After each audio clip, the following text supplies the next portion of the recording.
All right, so today let's dive into something that I think is super relevant to a lot of our listeners out there. Mm-hmm. Validating your business ideas. Yes. Especially when you're working with a tight budget. Absolutely. Right. I mean, who isn't these days? Right. It's like you have this killer concept you're so excited about, Yeah. but then you start thinking about all the money you might have to spend just to test it. Yeah. And it's enough to make anyone think twice. For sure. So we've been really digging into this article. It's called Financial Planning for Low Budget Business Idea Validation. Okay.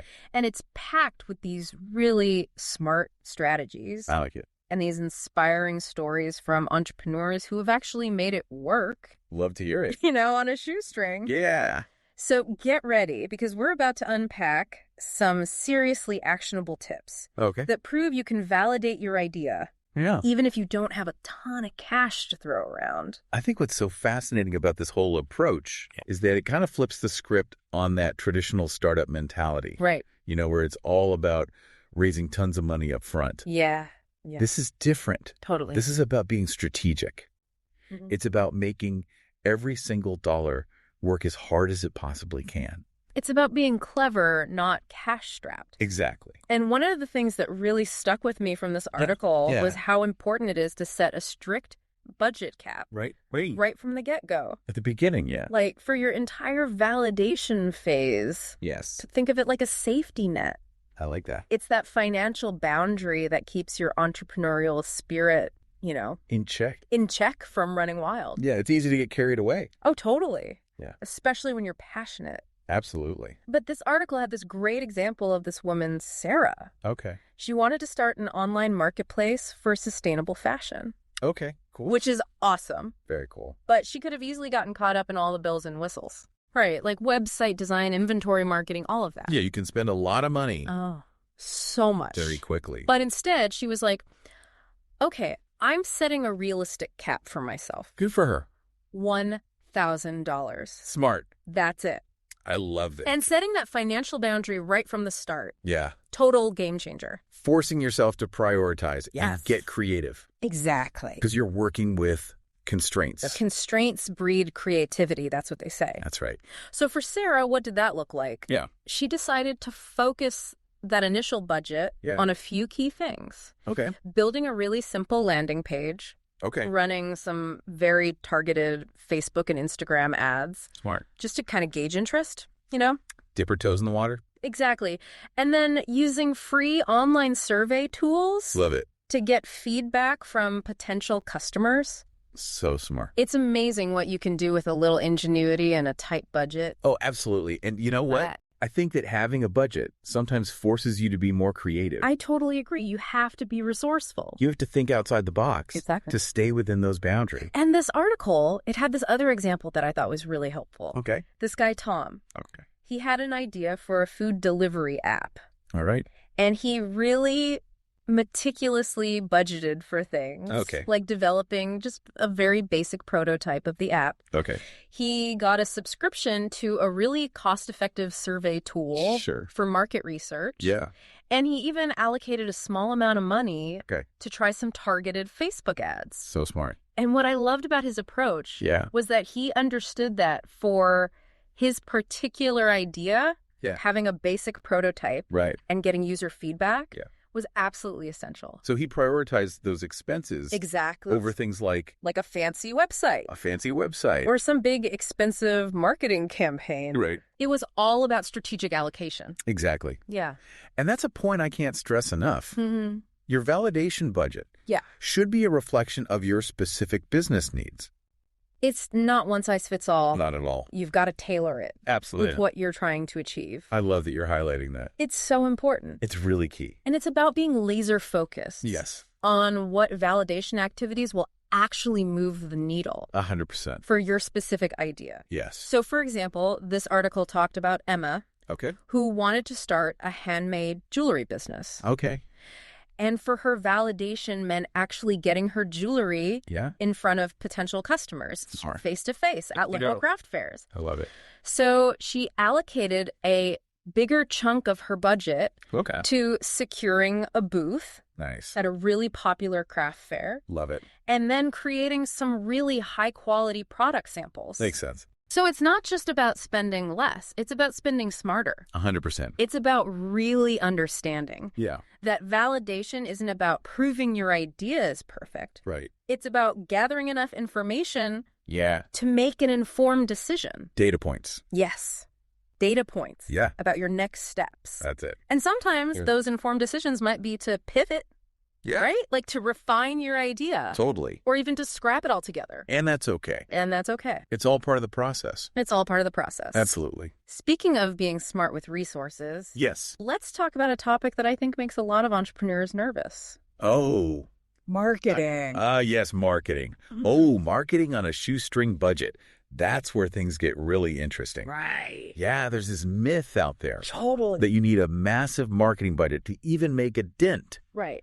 But this article Yeah. showcases some really, really creative low-budget strategies. Yeah. That can be super effective. Like shockingly effective when Yeah. you see what people have pulled off. Oh, yeah, you just got to think outside the box. It's amazing what entrepreneurs can do when they have to be scrappy. Absolutely, like a necessity breeds invention kind of thing. Exactly. Like take this one woman, Okay. Priya. Yeah. She wanted to launch this plant-based meal kit service, Okay, cool. but she didn't have a ton of money to pour into advertising. Right. So she decided to get strategic. How'd you do that? Well, she started showcasing her meals Okay. on Instagram, Smart. but like not just like Uh, basic food photos. Right. She was posting these like gorgeous, beautifully plated meals, Nice. really high quality photos. So it was aesthetically pleasing. Oh, absolutely. Like drool worthy stuff. Okay, I see. But it wasn't just about the visuals. Okay. She also focused on giving people real value. Okay, what do you mean by that? So she would share her recipes, Okay. tips for plant-based cooking. Yeah. She would engage with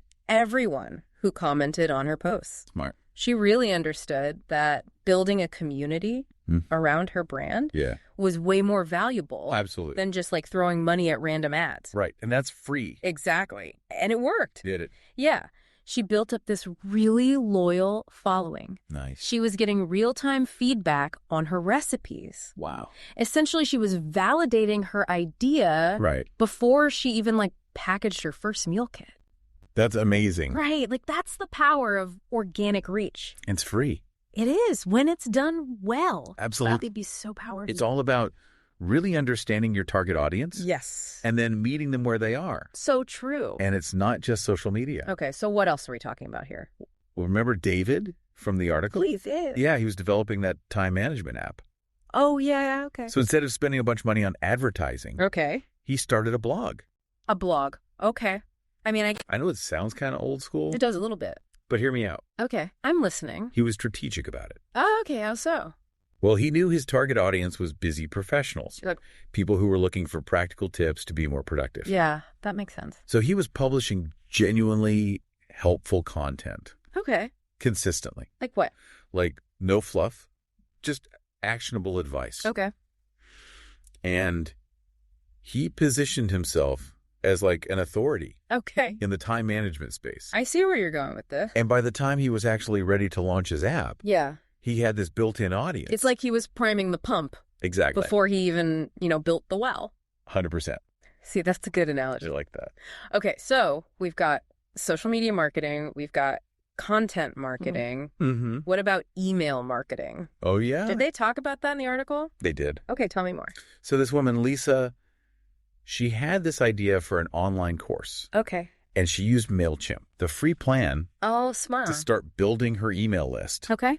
and testing out her course concepts. So smart. Email marketing's fantastic. Yeah, Because it's a direct line to your audience, for sure. and a lot of email marketing platforms Yeah. offer free or low-cost plans, Right. which are perfect for early-stage validation. Okay, but you can't just email people out of the blue. No, you need to give them something valuable Right.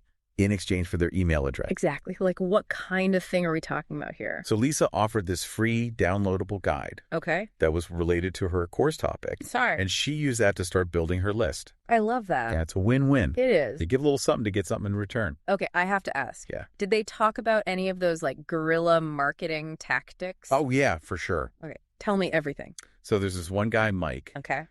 He had this idea for a dog walking app. Dog walking. Okay. Yeah, and he knew that his target audience was people who are out and about Okay. with their dogs. Makes sense. So instead of spending money on online ads, Okay. he got creative. Let me guess. Go for it.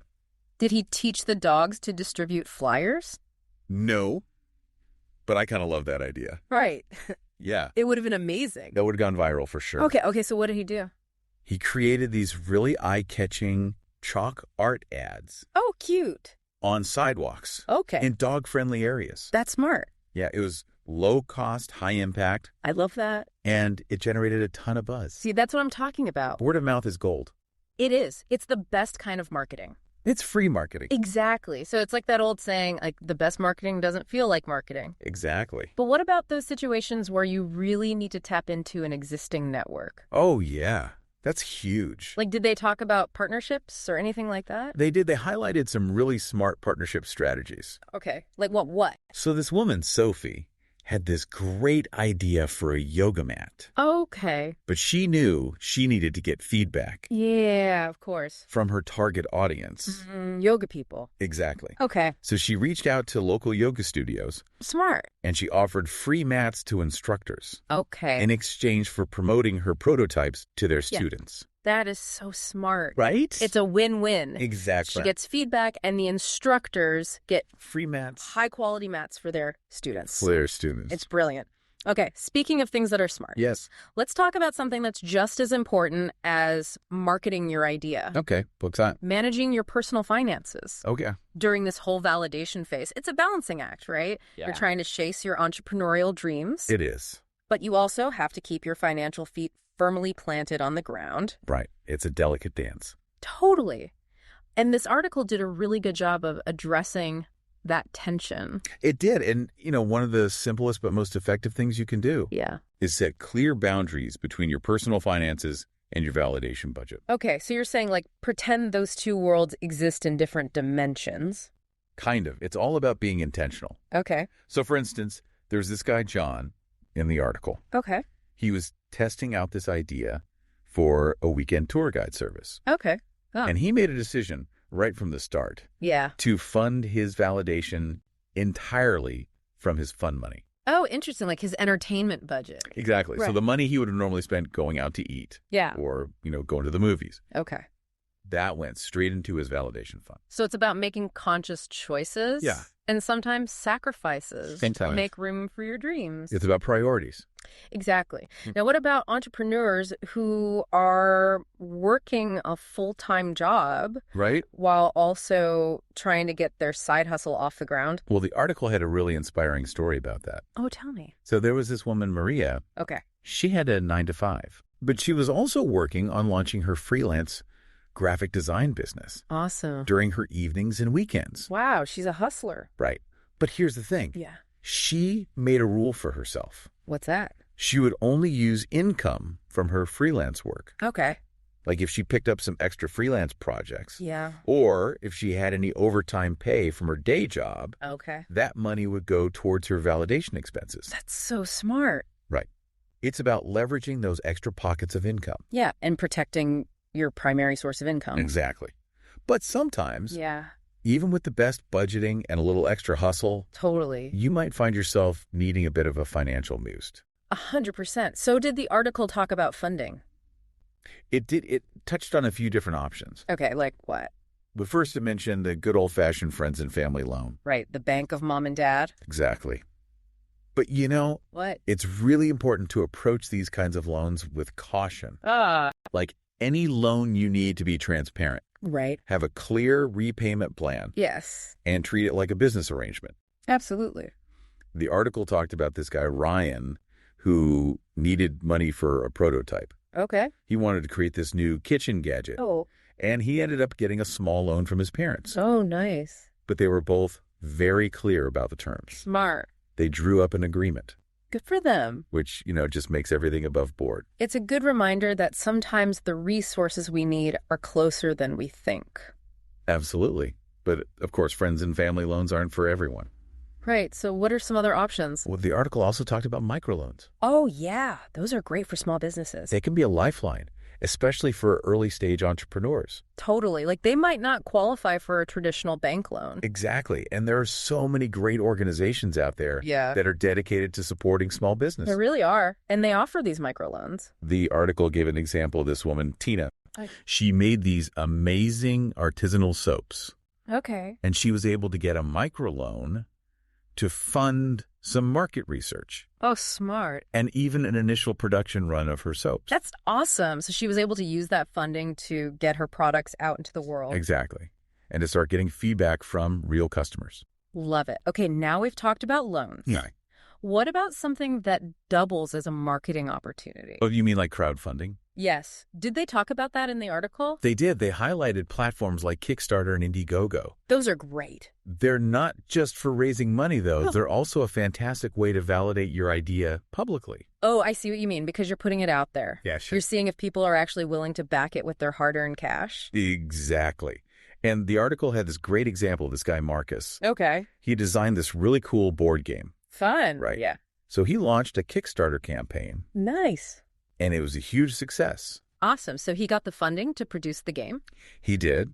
But more importantly, Yeah. he got validation from hundreds of potential customers. That's so smart. Right. It's like market research and funding all rolled into one. It's brilliant. Now, crowdfunding campaigns take time. They do. Did they mention anything for entrepreneurs who need funding, like right now? They did. They briefly touched on the strategic use of credit cards. Okay, that can be a little risky, though. It definitely can be, which is why they emphasize proceeding with caution. Right. Like any financial decision, it's about weighing the risks and benefits. For sure. They gave the example of Olivia. Okay. She was starting a virtual assistant business, Okay. and she needed some upfront capital to get things going. Makes sense. So she decided to use a credit card with a 0% APR introductory offer.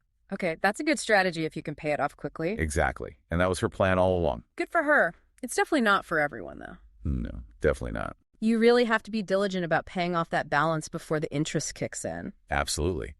But in certain situations, it can be a viable option. Now, I know grants can also be really helpful for startups. Oh, yeah, for sure. Did the article offer any advice on that front?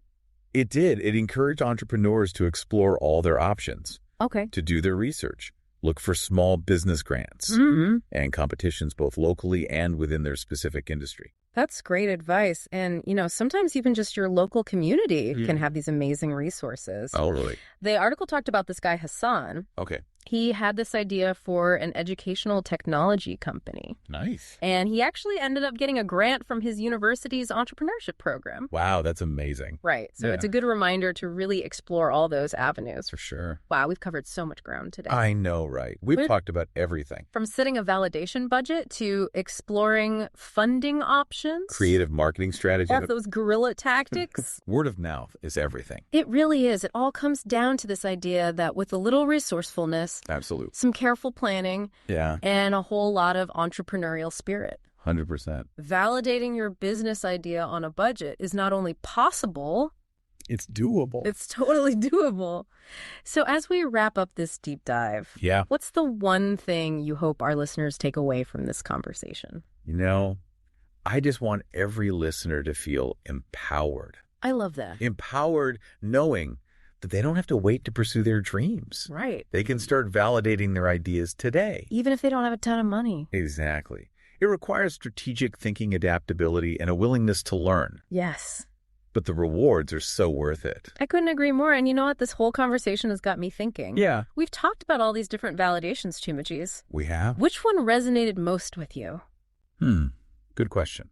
What aspect of your business idea are you most excited to test out first? I love that. Hold on to that thought. Yeah, because those initial experiments, They're so crucial. they can be the spark. They are the spark That ignites your entire entrepreneurial journey.